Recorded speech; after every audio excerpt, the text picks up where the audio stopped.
Hey everyone, this podcast is for entertainment purposes only. Although I am a licensed clinician, I'm also just a person. I love to be able to be in my real life and speak from that point. And that's where this podcast is coming from. So enjoy.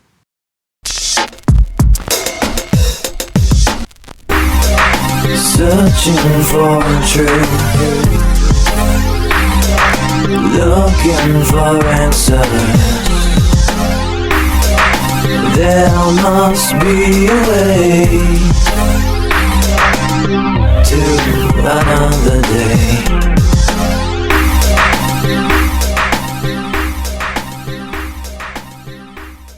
Hey everyone, what's up? What's up? We're back from vacation. It's Alyea. And Joe. What's up, everyone? I just want to point out because I see it, so it's driving me nuts. We just got back from Florida, and I feel like I got a serious sunglasses tan.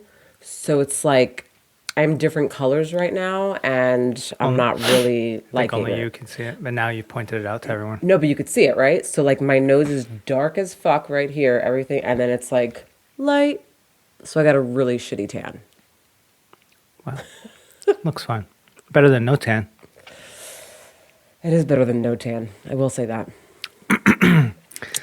So We had a good time, though. It was We had a good time. definitely relaxing. It took me a couple days to get into it.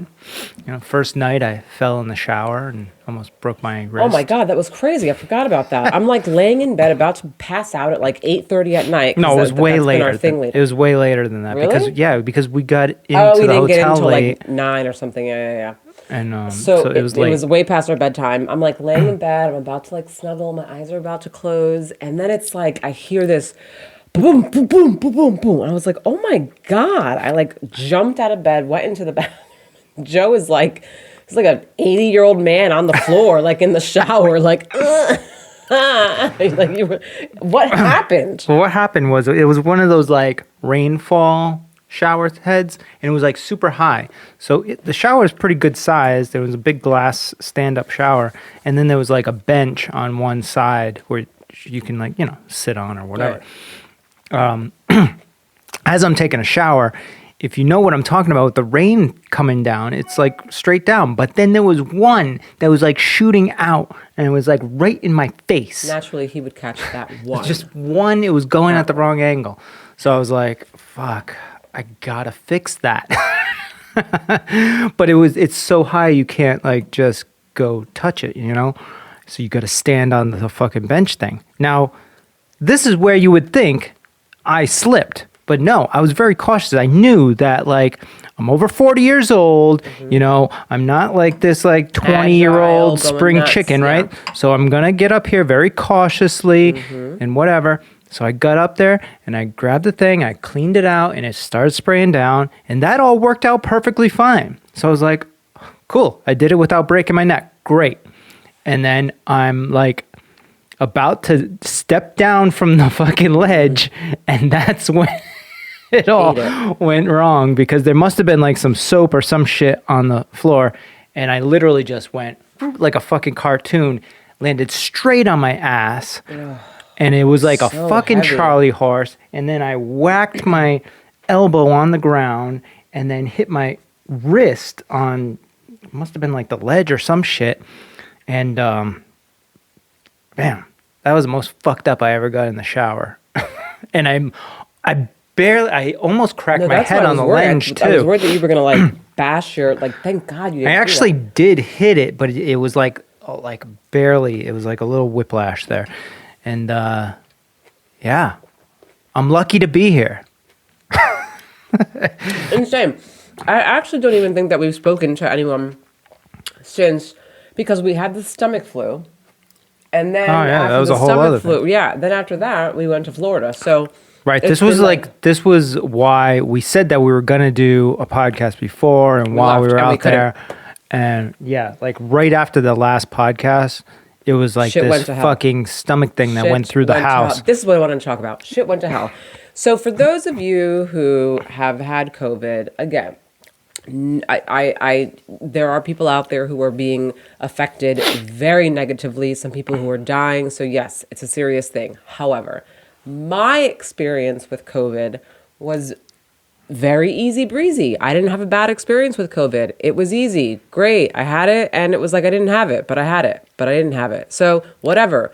But then we got the fucking stomach flu and Way worse. that's a wrap right there. Way I'll wear a worse. fucking mask to prevent myself from Yeah. ever getting that fucking stomach flu ever again. Give me a vaccine for that I shit. have not thrown up like that. Thrown Lord. up and shat, you guys, like at the same day. Like, this is awful. It was It's like not food a cute poisoning, look. but not. Not a cute look at all. Okay? It's awful. I don't wish that upon anyone. I truly don't. I truly don't. And it then was you like, just feel like shit afterwards well, too because for like a you've been day. you've been like throwing your Yeah. brain, like everything's been, and I just want to be detailed so that people really understand the intensity of the stomach flu. It's like a throw up where you're throwing up, but you're not breathing. You're like, yeah. like waiting for it to come out. Okay. That's how intense it was. I don't wish that on anyone. So the Soul initiated this, our daughter. Our daughter was the first one and to it was have like these damn kids. It was at These like damn kids. 10 o'clock at night, and she's like coughing and doing weird stuff in So her bed. sad. And we were kind of watching the monitor, and we were kind of sketchy. So, anyways, there was one thing I went in there, and then I thought that like she wanted water or something because she kept coughing. I thought she had a dry throat or something. Right. So I go in there and I ask her if she wants water, and she's just like, no. And I can't really see much in there, so I'm just like, okay. And it sounded like she was just like, I don't need you. I'm good to go. Right. Boom. And then about 15 minutes later, we're watching the monitor again. She's like sitting up and she's coughing, and then it really sounds like she's like gagging on something. So we run in there. Come to find out, she's got like 3 piles of throw up in her bed. Literally piles. Which means when I went in there, she had throw up in there because it did smell funny. Smelled like that. And I It felt smelled like so throw up. bad. And then we were just basically up the rest of the night with her. Rest of the morning. I didn't go to sleep until 3 a.m. I mean, who can watch their toddler, their kid, hurl chunks, throw up, and then just go off and go to sleep? Like, no, that's not happening. Yeah. Like, that's a scary sight. And this was her first time dealing with any of this, so she didn't even like know what was going on. She's just like, so oh, sad. and then she can't breathe, and she's like bugging out. So sad. So actually, she handled it pretty well. She actually handled it better than us. both.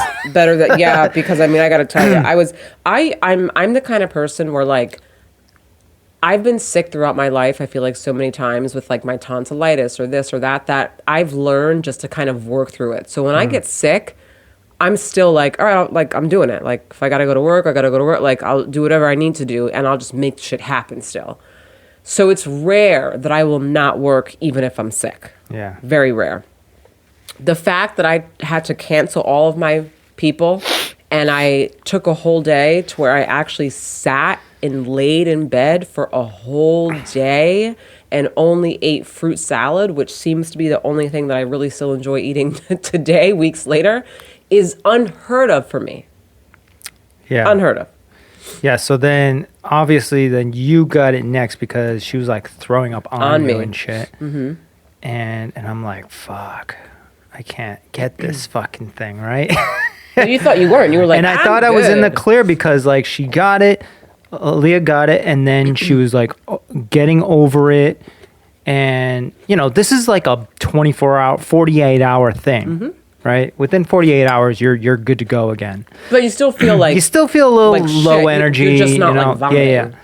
Within like 3 days, you're good.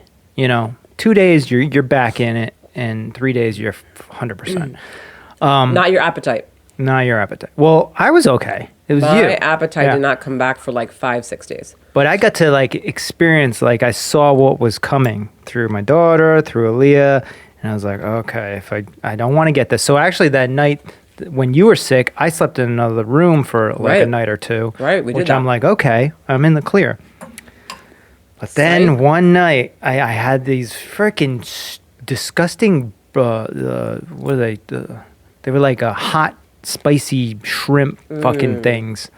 And they were already gross, but anyways, I was like, right after that, I felt like It set it weird. off. And I thought it was that, But then I was getting in my head. I was like, oh, maybe this is it.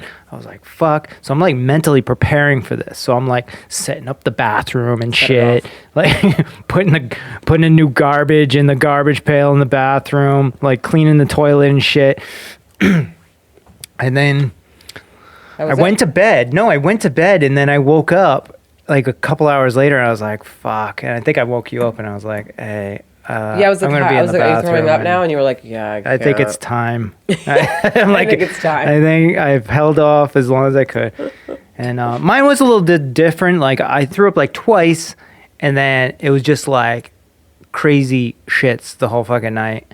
And then the next day was just you were out of work too. Yeah, I couldn't do anything. You were out of work too. So needless to say, this is why I think that the stomach flu is worse than COVID. And I stand firm. With that right now. Yeah, imagine, like anybody that's already gotten COVID before and survived, imagine having that and throwing up and diarrhea at the same time. That's what we had. It's not fun. It's not fun. So, give me that vaccine. Yeah. So that was our week or so before our trip. Then we take our Then we were all good to go. All good to go. Within a day or two before we left, we were ready to roll. Back to went to back home to Florida, and it was amazing. What I noticed though is going to South Florida is not really a vacation for me anymore, and that's what I've noticed.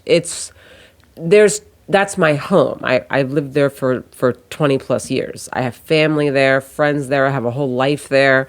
So when I go there, there's so much to cram in such a short amount of time that it's not like, oh, I'm just easy breezy, beautiful cover girl. You know, it's like I'm easy breezy, but I don't know if I'm beautiful cover girl because I still have so many things to do in a short amount of time.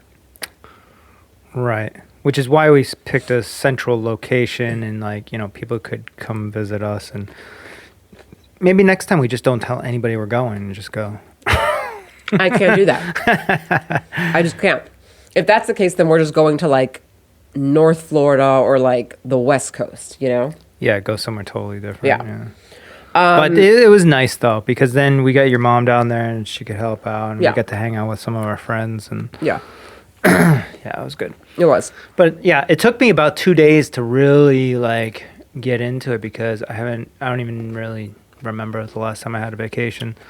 So I was just getting into the zone. The first day or two, I was still stressed out, anxiety of making sure everything is all right. No, you were annoying the fuck out of me because you were all everything has to be done at a certain time and it's 1 o'clock, it's sold now. And I'm like, dude, we're on fucking vacation. Chill out, man. Although she did go to bed late almost every night, you know? Yeah, she's on vacay. Oh my God. This girl easily adjusts. She's like Euro. She's like her dog. Easily adaptable. She adjusts very, they're the same. Yeah, she's back to it now, so. Back to it. So that's been our life. So now we're back. We got back to Rhode Island on Friday. Today is Sunday. And when we got back, I was pleasantly surprised because the weather in New England was absolutely nice. It was as though we left Florida to basically just be in Florida for another day because the Florida weather in the morning was 60, 63, 65 and then hit 76, you know? It was 60 degrees here. Right. We were literally at the park yesterday and today it is now snowing. Fucking crazy. So I guess this is how it is out here. I'm not mad about it though. I'm not mad actually. I feel refreshed from Florida. I feel good. I'm so glad that I came back. If we came back from Florida and came back and it was today snowing, I'd be motherfucker. But because we came back and had that extra day where it was all right, we're not actually 2 days where it was nice outside and now we have the snow. I'm that's okay. Yeah. I'm good to go. So, yeah, so that's kind of getting everybody up to speed of where we're at now. Of our life, yeah. So to switch tunes for a second, just to let you guys know. So I'm not sure if, I think we did mention that I was doing this, that I was starting a training, right, for psychedelic assisted therapy. I'm not sure. Yes. Right. So I got into, I'm doing this training through Harvard, which is really amazing right now. And it's focused on psychedelic assisted therapy. And I applied to a program through MAPS, which I always forget the damn acronym in terms of what it means. And I have to look it up now because I have to make sure that I know it. Hold on, MAPS. Yeah, I don't know. It's MAPS with 2 P's, I think, right? Or no, it's just MAPS. No, it's just MAPS. Multidisciplinary Association for Psychedelic Studies. I applied to their training program. I haven't heard back yet, so we'll see. But anyway, this training with Harvard is like 5 weeks, I think, or 8 weeks or so. And I had my second training when I was in Florida, actually, which is how I got this amazing tan, because I was on the rooftop listening to Dr. James Hopper, who is absolutely phenomenal. He's a psychologist. He is in the field right now. He's doing a lot of psychedelic assisted therapy, working with ketamine. And he was basically kind of training us and just schooling us on how to provide the therapy as clinicians, you know, and what that looks like. And man, there's like so many things he said in there where I was like, oh shit, I didn't even like think of that. Like one of the things he had mentioned was we were talking about some some like concerns or things to kind of like be aware of or focus on or whatever. And one of the things he was discussing was, you know, sometimes when people are on some of these psychedelics, such as like MDMA or psilocybin or something, right? They can, have the person feel a lot of like love or a lot of just like everything's very hypersensitive in terms of touch, but it feels good. And so they may want to be touched. So we were talking about, you know, like what to do in those situations, because he's had a patient where someone was like, brush my hair, you know, because my mom did this and that's how I felt, you know, and that's where they were, you know? And so it's like, what do you do as a clinician? And these are things that I didn't even think about for some reason. But they made sense. So I'm learning so much. And the next step is to hopefully be able to be a part of some of these experiential trainings where I would go and actually engage in the psychedelic assisted therapy myself with another trainee guiding me, and then we would switch. These trainings are crazy, like it's heavy duty stuff, and it's heavy duty stuff for a reason, and there's a lot to do. So I'm hoping that I am able to be a part of one of those trainings, but that's where I'm going. That's what I've been doing. So yeah, just wanted to share that. I'm actually also learning, because something that I was doing prior to me knowing about psychedelic assisted therapy on this clinical level was like, I would suggest it to lots of people because I do believe in it, and I think the studies and the research shows tremendous benefits. So I have recommended it to many people, but now that I'm learning it, I'm realizing that there are certain psychedelics that you're going to want to refer certain type of people to depending on their issues or their mentality or this or that. So that's actually kind of interesting too. Like, for instance, we have a friend that we met up with in Florida, and come to find out, she actually did the guided shroom experience, and her shaman actually gave her a large dose of shrooms because he felt as though she was prepared for that. Yeah. So I think it's like, if you're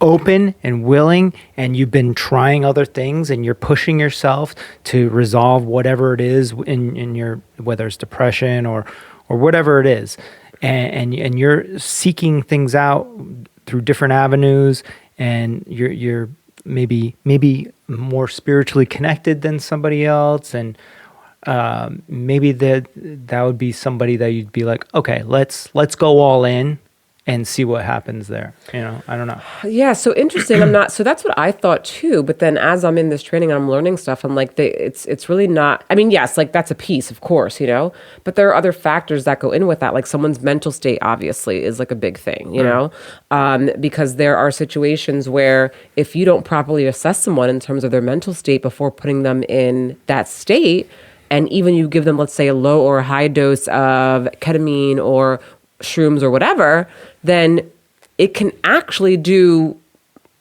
like the opposite. So I know It's like having a bad trip. Right, exactly. And actually that came up. Someone had asked that and they were like, what happens if you have a bad trip?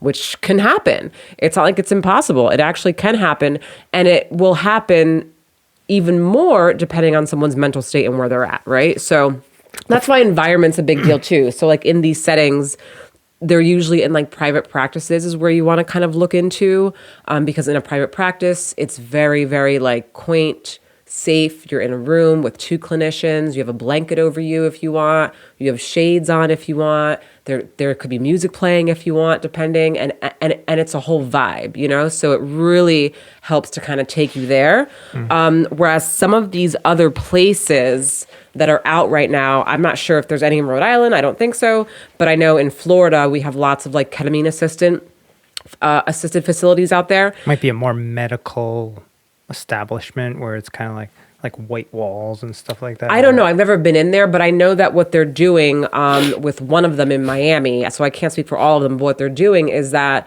they will send you the dose, right, of ketamine in the mail. And then you can they do suggest that you have someone there with you, someone who you trust, someone who's there with you to kind of help guide you. And before I did this training, I thought that was like, oh, okay. But now that I'm doing the training, I'm like, I'm not really a fan of that setup. I think that could be, I think the setup really needs to be, you need to be with someone who's trained and knows exactly what it is that they're doing. Because again, we're implementing the therapeutic piece too. So we're integrating whatever it is that you're going into, whatever world you're going into here, we're integrating that into the therapy. So it's like, so if someone is not trained to do that, because they're not a clinician, they're just there, just kind of sitting back and just making sure that you don't like, I guess, bug out or whatever, right? Then that's not really, you're not really getting the most bang for your buck, I would say, therapeutically. Do you think it would be conducive to have somebody in the room that has had experience with psychedelics, like their own personal, like they've been in that world? Well, that's why we many times. So that's why they have the experiential trainings. Trainings for a lot of these clinicians is they're doing it themselves. That's great, and that's definitely necessary. I'm just saying, like, for somebody that has never done psychedelics and then they go do a couple experimental whatever trainings, that's like, you don't really know. You still don't really know. What do you mean you don't know? You're on a high dose of... I mean, I don't know. For myself, it took me many times, and that could maybe possibly be because I was doing it recreationally. Right. There's a huge difference between recreationally versus therapeutically. But I remember I don't even know how many times. I've done it so many times. I don't even know. But I remember as I had done it a few times, I realized, okay, hold on. Who am I with when I'm doing this? Where are we going? Like, there was a whole setting thing that was happening prior to even taking it. And maybe days before, you like set it up, like, where are we going to go? How are we going to do this? How long are we going to be there? It was all based on, what the hell was that? Oh my God. Oh my God. I'm sorry, people. Our dog. This guy's dying up there. Finish what you were saying. Anyways, it was all based on how, who I was with, what I was doing, and where we were at. And I think that is important. They say set and setting is very important for the psychedelic experience to be appropriate. I'm also thinking that a bad trip, and I'd like to get Aaliyah's opinion on this when she gets back, but a bad trip might be a good thing for some people. Whereas what I'm trying to say is a bad trip might be good for some people, meaning that experience of whatever is making it bad, quote unquote bad for that person, might be some sort of mental obstacles that they need to go through. Which I can agree with. But if you're sitting there with someone who really doesn't know how to therapeutically take you through that, because again, you're using this for therapeutic reasons. So whether it's a trauma that you had or something, then to just do it with someone who, fine, did shrooms a couple times or 10 times or whatever, that's great that they know what they're doing, but this person's trying to get therapeutic value out of this. No. What I'm saying is like multiple people being there. Somebody. Well, there's two people that are supposed to be in the room. Okay. Yeah. So the clinician, and then who's the other person? And then you can have you can have someone who's like, like on a spiritual level, who can be there for support. You can have, now obviously what I'm doing is coming from also a medical place as well. So I'm hearing different takes. So there are some psychologists out there who are doing these trainings, who are really kind of like not, so much into the spiritual shaman kind of piece of it. But then there are some that actually really, really are. So it just, it just depends on who you speak to. I mean, what if somebody was like, okay, I want to do this with a clinician, but I have a friend of mine who has experienced shrooms for a while. Can they come in? Would that be something? Absolutely. But I think, and we haven't gotten here yet, and that's a good question for me to ask. I'm assuming the answer to that would be yes, but what I'm also thinking trust is there would have to be a conversation or a session done prior to that one with the person who is going to be there. Yeah, like who's responsible? So that the clinician could also discuss what's going to be happening in the room, because what's going to be happening in the room in terms of your role is going to be very different from my role. Yeah, from my experience, there would have to be only one person, and I would assume would be the clinician, would be the leader, the guide. Because I've been in situations where there's like too many. When you're tripping, it's weird. Like you can kind of, at least for me, I could sit back and I could see, I could sense leadership. It's weird, like a hierarchy. And if there's, I've been in situations where there was like multiple people who were like, no, we're going to go do this right now. No. And there was like this tension. And then you're like, oh, that's too much. So if you got like two people, a clinician and somebody else, and you're in a situation in the trip where you're trying to figure something out or which direction to go, and you got two people kind of like talking, and it's too much. It becomes too much. So you would have to have a discussion prior to of like when a situation comes up like that, who is in charge of like guiding, and I would say it would probably be the clinician, but who knows? And interesting enough, it from my understanding of it thus far is once the person takes their low or high dose of whichever psychedelic they're using, once you're inside, meaning inside, right? You're inside. So there's like, that's where you're at, meaning your brain and your body is processing and going wherever it is that it goes. Now, there are going to be moments where, let's say, you're going to come outside of it. And when you come outside of it, that's when I guess the patient will share with the clinician in terms of what may be going on or what they're feeling or whatever, blah, blah, blah, where they're at. And really the clinician is just there again, just to kind of like, just support and just to guide. Where the integration piece, to my understanding, really is coming in is after processing after whatever happened, right, during your time on the inside, then we're able to piece together and to take from what things that you were saying, as well as things you were feeling, etc., mixed with what we know that you're here for. Like, because again, you may be here for some trauma that happened when you were 12 or something. Okay. And so then we're able to integrate those two worlds, Yeah, it sounds like it's definitely a whole process. It's not like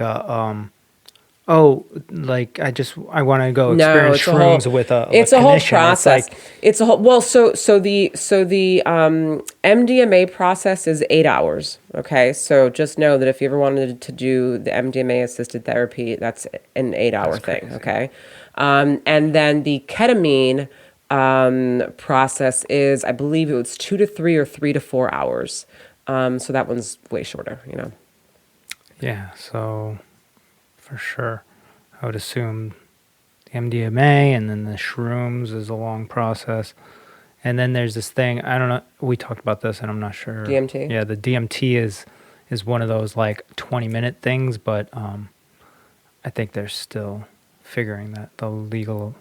Yeah, I don't think, for, again, the most talked about psychedelics that they're using and the most researched, I would say, and the most out there right now, well, ketamine's actually legal at this point. So like a doctor has to prescribe the ketamine, which you're able to do, which is why there's ketamine facilities in many states right now, The MDMA is not, so that one's a little trickier, and that's what that MAPS organization is really trying to push, is to get the MDMA. What about the shrooms? Where's that at?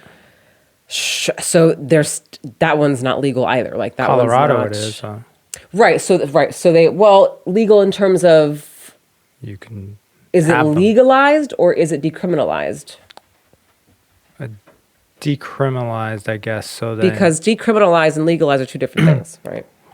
Well, yeah, they are. You can have them. You can consume them. You can have them. You can consume them. But if let's say a cop or whatever, someone comes, right? And they, let's say, catch you with shrooms on you, it's decriminalized, meaning depending on the certain amount, which I guess each state has their own amount of, I guess, how much they, then it's like, okay, like I really don't have to arrest you for this because it's not something that, right. But I think if it's over a certain amount, then that's where. Possibly, but I mean, as a, someone in your situation with what you're doing, you would only have the dose that they would need. Right. So yeah. So I guess I had another question to ask. So I think it's Colorado, Colorado, and I believe Oregon as well. I think. But anyway, yeah. So that's a really great journey. I'm excited to continue to share the things that I learn in each of these trainings because I'm excited to learn them, and I'm excited to start like implementing it, which is going to take a little bit of time because I want to make sure that I'm like properly trained and certified in that whole entire nine. But I truly cannot wait to start utilizing the psychedelic assisted therapy treatment. So stay tuned. We'll see. For right now, it's just continuing to train and doing EMDR, which is basically like a non-psychedelic version of psychedelic assisted therapy. yeah, I'd be interested in doing EMDR just to like see what it's like. So EMDR, for those of you, eye movement desensitization reprocessing. That's what that is called. Through bilateral stimulations, whether it be your fingers or tapping or like a light bar or sound. Okay, it's just bilateral. So, and it opens up the subconscious. So it's like a realm, it's this. I'd assume it's like a mild form of what you're talking about with the psychedelics. So what's interesting is that the more that I speak about, because EMDR came up actually in this training, someone had asked and they were like, I swear this sounds very similar to EMDR. So EMDR, through the bilateral stimulations, we're able to open up the subconscious so that the processing time is going to be a lot faster. Okay? Because again, to tap into your subconscious, just like how we are right now, it's not going to happen. Can't do it. It's not possible. Okay. But to tap into your subconscious when it's stimulated, when it's jolted, right, by either those stimulations or a psychedelic or something, it's a lot higher. Now, with psychedelics, it's going to take you there way faster, right? With EMDR, let's say, versus talk therapy, you'll be in talk therapy for years. I'm just being honest. And again, I am a clinician. I love talk therapy. I do believe that every clinician or every person needs a different type of therapy. So I'm glad that we still have it. It's the OG. I'm in it. But you're going to be in it for quite some time versus, let's say, the quicker form. So the EMDR versus, let's say, a year of working on some trauma, depending on what the trauma is, it may be like 14 sessions. And then now we have the psychedelics, which it's like rather than 14 sessions, it's 8 hours. 8 hours. Right. Yeah. The reason for that being was I read an article just last week so what's happening is when you take shrooms, for instance, right, the serotonin is being excreted through your neurons, right? And apparently when you're on the shrooms, the serotonin, first off, before you're on the shrooms, in a normal situation, it goes out and it comes back in. It gets, like, depending on what is stimulating you or what are things that cause serotonin to flow through your brain. Are you talking about serotonin or dopamine? We're talking Serotonin. Serotonin levels. I am a little, but Okay. I don't really. Okay, I'm not going to answer because I feel like I'm not as strong on that as I am with like dopamine. okay. I can talk a lot about that. So as far as normally, I guess, and once again, not a scientist, I only read this article, but the serotonin normally will go out and then it'll retract back in. When you're on the psychedelics, they actually stay out. Right? It stays extracted and it actually creates new neural pathways that are permanent. Now, permanent for a certain period of time. Now, if you come out of the psychedelic experience and you have these realizations, that's why. And then if you continue to pursue these realizations through therapy and push it and understand why you saw these things or felt these emotions or whatever, then you will establish new neuron pathways that are permanent because you keep pursuing them. Now, if you just have the experience and then you're like, wow, that was cool and crazy, I don't know what that was all about, and then you don't like use that muscle essentially, then it'll slowly fade away.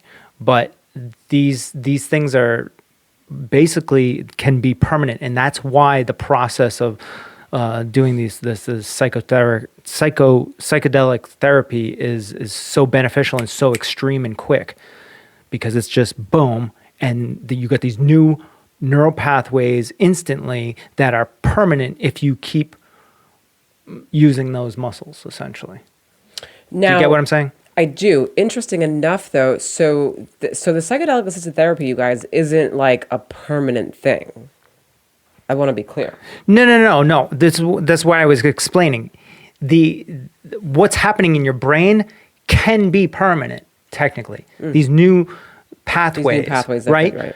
But afterwards, working with someone like yourself to kind of continue those pathways to expand, to think about why you felt this way or felt this emotion or saw these things or whatever the experience was. If you're not continuing after the psychedelic experience to understand what's happened, then they will slowly fade away. Right, which is okay. So, which leads me to, so that's why, let's say there's research right now showing that, I guess, like for PTSD specifically, it has shown that the depression piece, let's say the depression was, I guess, really not existent after doing, I believe it was it was ketamine, I think, for about like 4 months. So again, for anyone who has depression, that's a really big deal because 4 months of no depression is like I don't have to take a pill. I don't have to do anything. It's 4 months of, and then all I have to do is, I guess, go back, I guess around 4 months and have to rejolt everything, all over again. That serotonin though, because serotonin is one that I always forget about. So, and I'm sure that some people do know this, but just so that we're clear, because sometimes we act like we know, but we don't. That's me sometimes. Okay, so serotonin is made from the essential amino acid tryptophan, if that's how we pronounce it. Tryptophan, okay. Yeah. This amino acid must enter your body through your diet and is commonly found in foods such as nuts, cheese, and red meat. Tryptophan deficiency can lead to lower serotonin levels. This can result in mood disorders such as anxiety or depression. So that's that. And then basically it says when brain cells send signals to one another, they release those neurotransmitters, including serotonin. Before they can send the next signal, the cells must reabsorb and recycle the neurotransmitters they released, which is a process called reuptake. Which is what I just talked about. The reuptake of it recycles, it goes back and forth. But when you're on psychedelics, that's a different story. Okay. Got it. Tryptophan. There's other other chemicals and different types of other psychedelic drugs, and this is where the word trip comes from. Okay. Oh, interesting.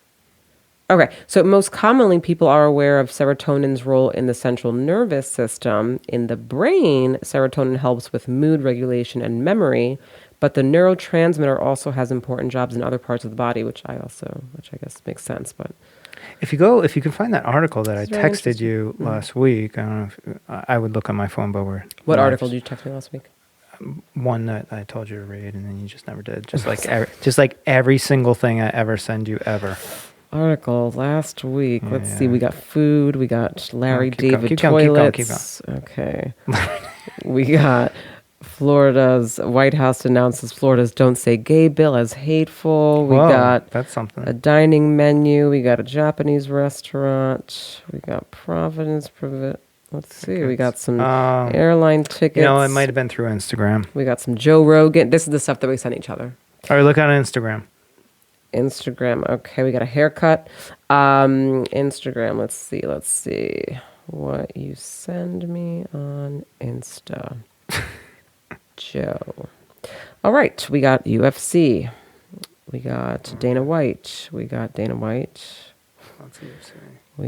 UFC, Winwood.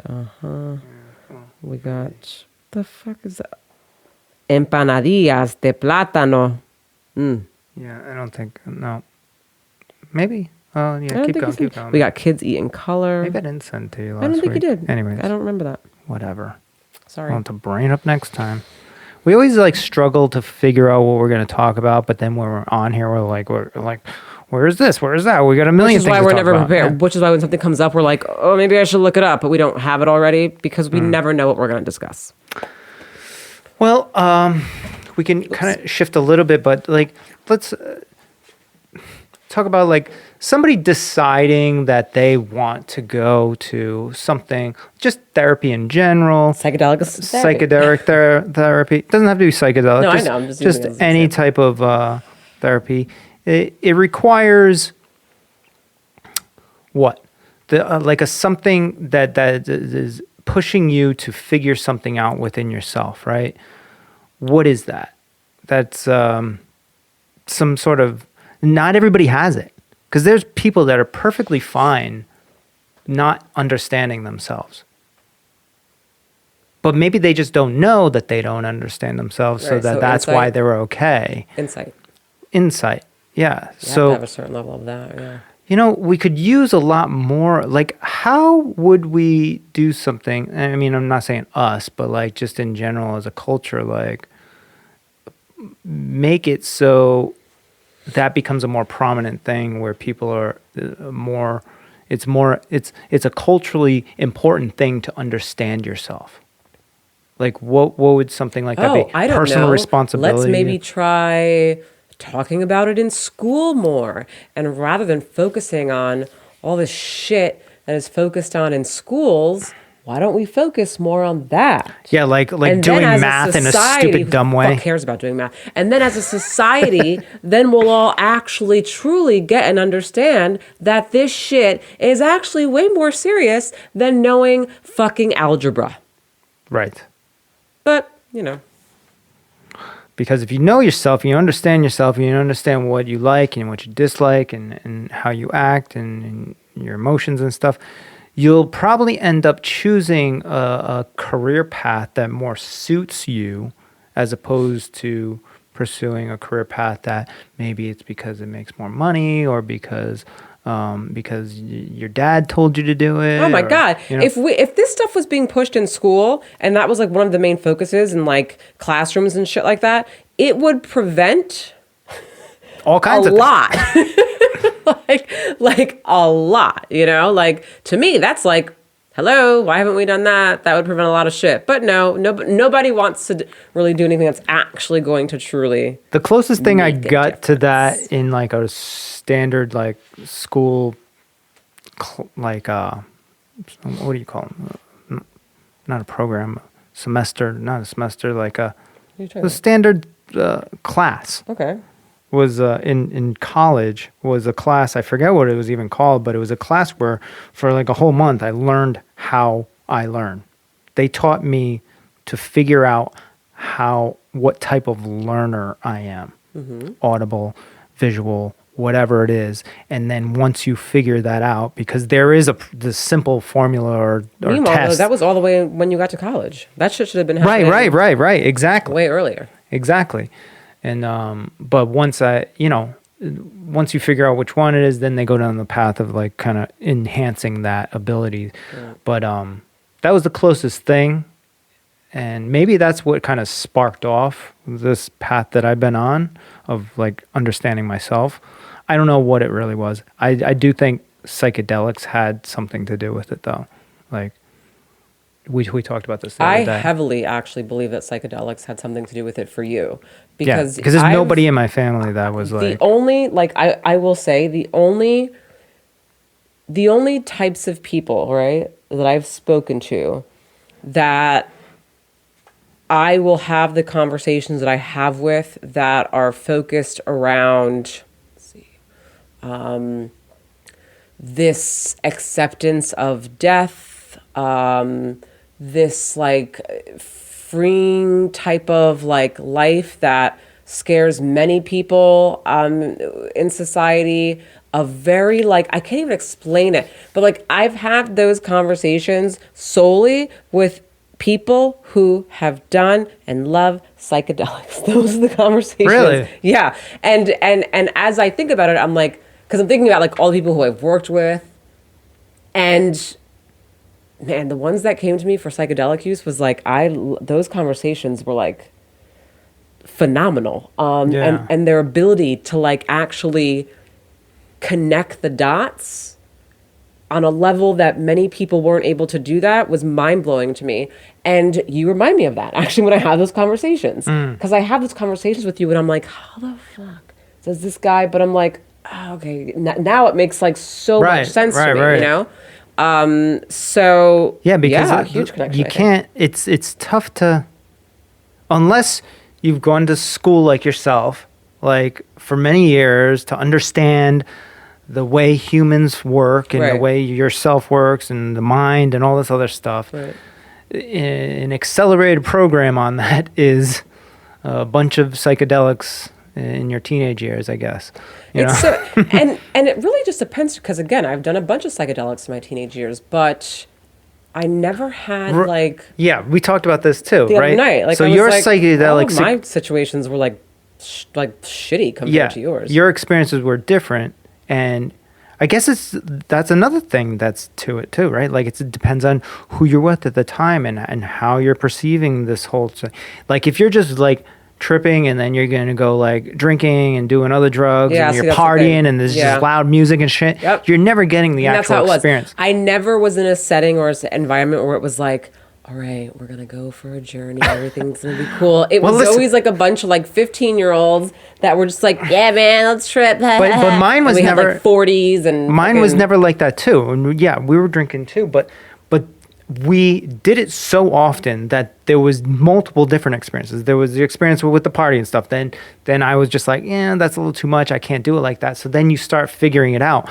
But that's what's so great about what you're doing now, because you're skipping all that fucking experimental bullshit and you're getting somebody right to where they need to be right off the rip, you know? Right. Yeah, whereas I had to figure it out of like Right. who I wanted to trip with. Go Like through there was all a this. point in time where I would only like do like acid or shrooms with certain people that I knew, that I had already done it with, that I already filtered out all the other fuckheads that like fucked it up for me. Oh my God, I'm so bummed out because now I'm thinking about all my experiences, and I'm like, I had like in a trailer somewhere, in a job of one of my friends. It was like a, what are those things called? Like where they take your car in to get towed or whatever. It's like a lot that they keep like all the cars at or whatever. Like when they tow your car, Oh, right? So I had why? a friend that worked there, and there was like a trailer there, and like we would sit in there and do.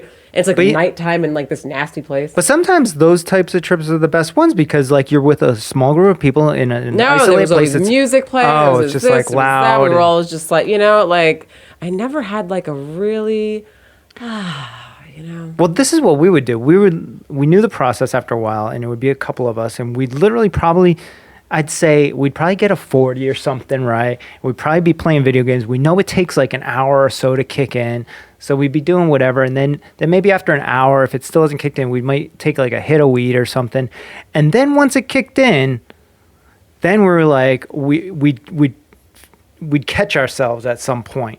We'd be like, fuck, where the fuck you been? I don't know, whatever. And then it was like, let's go for a walk. And we'd go for a walk, and we had like these woods, and it was like this whole thing. That's what I kind of being want. in nature. I want the experience of like what I see on like movies sometimes, where like I don't know, like they'll be like, hey man, let's just like go out and just like take shrooms or whatever, and they'll go to like a big football field or somewhere out in the open, and they're like laying on their backs with their feet crossed, and they're just like, and they're just talking about fucking life. I'm like, that's an experience that I would like. Yeah, that's what we used to do. Oh, it sounds. We so actually used to climb on this like elementary school rooftop, and we'd do it at a certain time. We would time everything out. We were like experts at it at this point, and we'd be like, okay, so the sun goes down at this time. We're gonna take this trip, and we're gonna go on the rooftop at this time, and we're gonna see the clouds and the sun going down, and it's gonna be God. amazing. Yo, I right? had like no friends like that when I was young. All my friends were like, yeah, man, fuck it, we're crazy. Like I never had like friends that were like, listen, man. But it wasn't like chill. It was. I didn't have any friends that were like that either. I Hippies had like no that. friends It that was were just chill. like we just knew that we wanted to see cool shit, really. You know, and then we knew that we'd have these like conversations about fucking life. I guess I don't know. Oh, man. But anyway, so I guess that's what started off, and I didn't realize that until literally like last week, I think. Yeah, because you said something, and then actually that's when it triggered me. And I Because was we were like, talking about this. Yeah, right? What and I you're- was like, you're going to oh school. my God, wait a minute, this does make sense as to why it is that you're. 'Cause like I that. always and now wondered, I'm I thinking on a was like- larger scale, like everyone who I've spoken to in my life who's Right. actually had that kind of mentality has like how many times have you tripped altogether with I don't even know. Like over 30, right 20. OMG, I'm learning something about you that I never even knew before. It's all the dots are connecting. Like I've only tripped probably like in my life,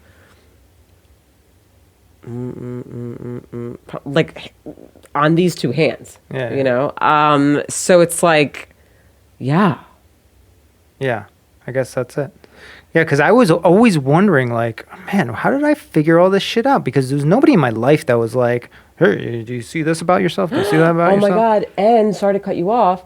Everyone who I've worked with, who I was working with for their psychedelic use, because it was like to a point where it was like they just wanted to live there, you know? But everyone who I worked with also had this like social piece about them where like everyone liked them and everyone thought they were cool, but people were definitely also, there were some people that would be like, I don't know, man, like he's kind of weird, or like, I don't know what he thinks is weird, da da da. It's like too much. And I It's think like, I think that's it's the what people truth. think about you. I think it's the truth. That's because, what people think about you. They're like, whoa, Joe's like too much sometimes, you know, Yeah, blah, yeah, blah, blah, yeah. blah, and stuff like that. But it's like, no, man, he has just had crazy experiences that just fucking make sense. And that's where he's at. He's actually way higher. He's actually way higher than you. Well, I'm not higher or lower or anything. This is what I was trying to. I was having this discussion with somebody this weekend about religion and other things, right? And it went down that path of just. I I'm like, why can't we all just like be equal and happy and love and all this hippie stuff, right? And what's up with the religion? And we went really fucking deep, but It's a great conversation. it was like, to me, it's very logical to just like take care of myself individually, take care of my family, like just be aware of the people around me and give as much as I can and love and whatever. And then if that spreads, then that's great. If not, then at least I'm doing what I can. Because this person asked me like, well, would you don't care? Like what if like thousands of people died in like Africa or something? I'd be like, not that I don't care. It's I care to the extent that I can do something about it, right? And that's how everybody should be, really. Like, if something horrible happened in Africa today, then those people in Africa should definitely be aware of that and be working on how to prevent that or whatever it is. But like, here we should say, okay, that was a horrible situation, but I got a 2-year-old to take care of today, and I hope that they make it through that and that doesn't happen again. And that's it. We can't like dive into it and be like, oh my God. Happened to me recently. Something happened and I was like, was it you or was it I was like, I feel bad because I'm just like really like focused on like my shit right now just because I have like a lot of shit going on. I got da da da da. And I think you were like, yeah, but that's kind of how like it really needs to be. And not to say that I didn't care about what happened. I did, but it was like, I can't. What do you mean? What are you saying? There was something that happened, and I forgot what happened. It was a conversation that you and I were having, and I felt bad about it, but I was really kind of like, I mean... Whatever. Not whatever, but like, I can't do anything about that, and it's unfortunate, and it sucks, but I got this situation to really focus on and make sure everybody that I can has do something that. about, so I got to focus on that, And everybody has that, and this is exactly how I perceived the COVID situation. Got to bring up COVID. Wouldn't be an episode without it, right? But I can take care of myself. I can take care of my kid. We can, we've all dealt with it. We got it already, and we managed to get through it. And like, other family members got it, and they got through it, and that's it. That's it. I should not be super concerned that like, the guy fucking that lives a county over from us isn't wearing a mask and could potentially give corona to the next fucking guy. Like, that's his problem to figure out. And if he decides that that's how he wants to live his life, okay, what I'm saying? So it's like, this is how I perceive it. But a lot of people will be like, oh my God, so many people have died from corona. I need to like save the world, so I'm going to wear my mask every day. Okay, I guess you can do that, but you're really not saving the fucking world. I mean, really, I think maybe we just all need to take ketamine. Personal. I was wrapping it back down to personal responsibility. I think we just all need to be on psychedelics, really, is kind of where I'm at. And everybody would just hopefully get to that, If we just kept... I'm not being serious. You know what? Maybe that's how the world was supposed to be. But then we get all these like laws and restrictions of like people doing psychedelics. Maybe that's why they took because they were like, we don't want people doing psychedelics because then they're going to find out the truth. Because eventually, it's going to take them into this place if they go into that place, they're going to take over. So fuck that. Listen, we're going to ban every psychedelic. Imagine if everybody had the psychedelic experience that I had growing up and everybody, because it would be it would have been a gradual experiment, right? And then figure it out. You would figure it out eventually. And maybe if everybody was just free to fucking do it if they want to do or not do it if they want to do, and do it 30 times or do it 2 times or whatever, everybody would figure out how many times they need to do it or whatever, and they'd figure out what they need to fucking figure out in their own fucking time. And then after the course of 50 years, maybe we'd be in a better place. Right. It might seem like a chaotic process, but that's how the universe works. It's very uncoordinated and random, and then you have to look at it in large spans of time to see the organization of it. So maybe that's the role of acid and whatnot. But I think where we're at now, and with like what you're doing and how that's coming about is a great step in that direction, and it's more organized, and it seems Yeah. like a more. And I'm not saying this is good or bad. I'm just saying that this is the way humans think it is correct. So this is a more organized human perception Yeah. of taking drugs and dealing with things. Whereas maybe Well, the again, universe in wanted us a- to just be chaotic and Yeah. run through it. In a therapeutic way. Also, let me just like before I wrap up, because I have to wrap up, but Oh, you have to wrap up? I'll yeah. just stay here. well, we have to wrap up. But before I wrap up, also just to kind of just to stress this, everyone's going to do what they're going to do in terms of drugs, psychedelic, whatever, and that's fine. Live your life, however, if that's the route you want to take. I really can't do anything about that. I wish you well, but I would recommend that if anybody was looking into the psychedelic process of healing, I would really make sure that you look into doing it with someone who's trained to do it. Because one of the things that come up for people who are, let's say, just getting shrooms on their own or whatever, right? Like from a friend or whatever, and you're getting it and you want to microdose or do it yourself, you really don't know exactly what dosage you really should be using pertaining to whatever it is that you're dealing with, you know? So they've studied these dosages on many, like for very long time, for years at this point. I mean, like a very long time.